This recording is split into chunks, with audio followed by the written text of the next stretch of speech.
Assam rifle में जाएंगे ना, गोरखा सैनिक थे, एक असम रेजिमेंट का एक सॉन्ग है वहाँ पर। एक यहाँ सिपाही था जिसका नाम था बदरू राम,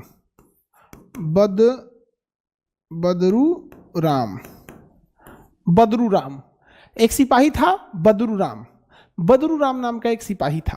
बदरू राम सिपाही को गोली लग गया, जापानी सैनिकों ने यहाँ गोली चलाया तो बदरू राम को गोली लग गया, बदरू राम की डेथ हो गई, बदरू राम शहीद हो गए। बदरू राम क्या हो गए? शहीद हो गए। अब सेना में एक पोस्ट होता है क्वार्टर मास्टर, सेना में एक पोस्ट होता है क्वार्टर मास्टर। क्वार्टर मास्टर का काम क्या होता है? याद होगा, बदरू राम की क्या हो गई? मृत्यु हो गई, शहीद हो गए जापानियों से लड़ते हुए। वो भारतीय सैनिक थे, ब्रिटिश आर्मी से लड़ रहे थे। अब क्वार्टर मास्टर का काम क्या होता है कि वो डेली रिपोर्ट लगा के भेजता है। रिपोर्ट ये लगाता है कि कितने फौजी हैं, जैसे एक फौजी के लिए कितना 200 ml दूध आना चाहिए, कितना अंडा आना चाहिए, कितना चिकन आना चाहिए, शाकाहारी है तो पनीर कितना आना चाहिए, रोटी कितना आना चाहिए, चावल कितना आना चाहिए। तो हर सैनिक का एक डाइट बना हुआ है। जैसे अगर कोई चिकन उकन नहीं खाता है तो उसको 5 गो अंडा दे देना है, जो शाकाहारी नहीं है, अंडा भी नहीं खाता है तो उसका दूध की रेशियो बढ़ा देना है। तो उसका नाम वो क्वार्टर मास्टर का काम होता है। किसका काम होता है? Quarter master. युद्ध में क्वार्टर मास्टर का काम और बढ़ जाता है, तो कितने सैनिक शहीद हुए उनका नाम काट देगा ताकि खाना उसके हिसाब से बर्बाद ना हो। लेकिन क्वार्टर मास्टर जो था उसने बदरू राम का नाम काटना ही भूल गया।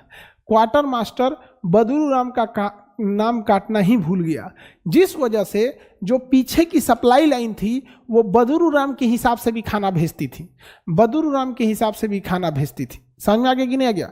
बदरू राम के हिसाब से खाना भेजती थी।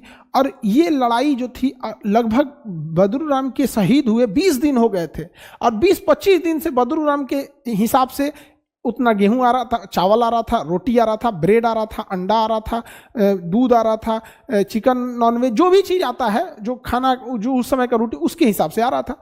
अब सप्लाई लाइन में वो स्टोर होते जा रहा है, स्टोर हो रहा है, एक्स्ट्रा बढ़ते बढ़ते अब किसी एक आदमी का खाना डेली के हिसाब से 20 दिन 25 दिन का आएगा तो स्टोर हो जाएगा, और उसके खाना में बच गया बदरू राम का खाना।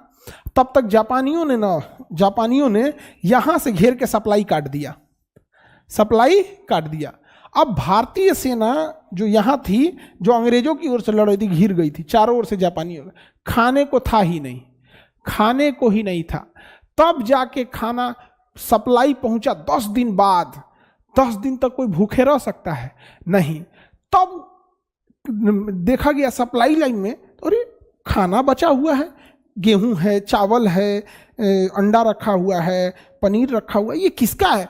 तब क्वार्टर मास्टर ने देखा कि बदरू राम तो शहीद हो चुका है, और क्वार्टर मास्टर उसका नाम ही काटना भूल गया है।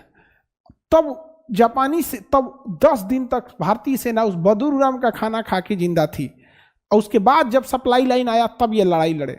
आज भी असम राइफल का गाना है कि बदरू राम का बदन जमी के नीचे है तो मुझे उसका राशन मिलता है। जैसे हर सेना का गाना है ना, तो आप लोग घर जाइएगा, एक बार जरूर सुनिएगा, बदरू राम का बदन जमी के नीचे है। और ये बहुत वहाँ का मतलब प्रेस्टिजियस सॉन्ग है। जैसे हम लोग के लिए वंदे मातरम, मेरे वतन के लोगों, तो वहाँ पे थोड़े सा उन लोग की हिंदी का टोन थोड़ा सा अलग टाइप का होता है। नहीं देखते हैं जैसे नॉर्थ ईस्ट के लोग होते हैं जो हिंदी बोलेंगे तो थोड़ा सा बंगाली हो गए, या फिर साउथ इंडिया वाले थोड़े हिंदी बोलते हैं तो थोड़ा सा टोन एक्सेंट अलग होता है यहाँ पे। समझ में आ गया?